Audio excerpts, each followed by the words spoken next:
పరిస్థితి. ఎంతో మంది నోటి నుంచి మనం ఈ మాట వింటుంటాం. జీవితంలో ఎప్పుడైనా విఫలమైనప్పుడు, కష్టం వచ్చినప్పుడు, బాధ కలిగినప్పుడు, ఏదైనా సమస్య వచ్చినప్పుడు తప్పు మొత్తం మనం పరిస్థితి మీదే వేసేస్తాం. ఇక చెప్పాలంటే ఎంతో కొంత నిజమే కూడా.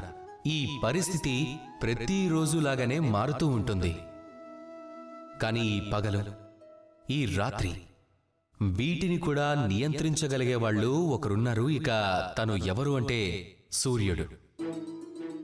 అదేవిధంగా మన ఈ జీవితంలో సూర్యుడు ఎవరు అంటే మన మనస్సు.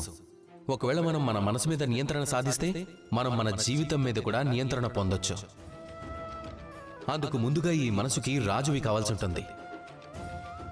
గుర్తుంచుకోండి, ఒకవేళ ఈ మనసు బలహీనంగా ఉంటే పరిస్థితి మనకు కష్టంగా అనిపిస్తూ ఉంటుంది. ఈ మనసు స్థిరంగా ఉంటే పరిస్థితి సవాలుగా అనిపిస్తుంది. ఒకవేళ ఈ మనసు శక్తివంతంగా మారితే ఎలాంటి పరిస్థితులైనా అవి మీ దృష్టిలో కేవలం అవకాశాలు మాత్రమే. ఎలాంటి అవకాశాలంటే వాటిని అందిపుచ్చుకొని మీరు మీ జీవితంలో ఉన్నత స్థానాన్ని పొందొచ్చు. మీ మనసులో శక్తిని పెంచుకోండి, గొప్పవాళ్ళవ్వండి.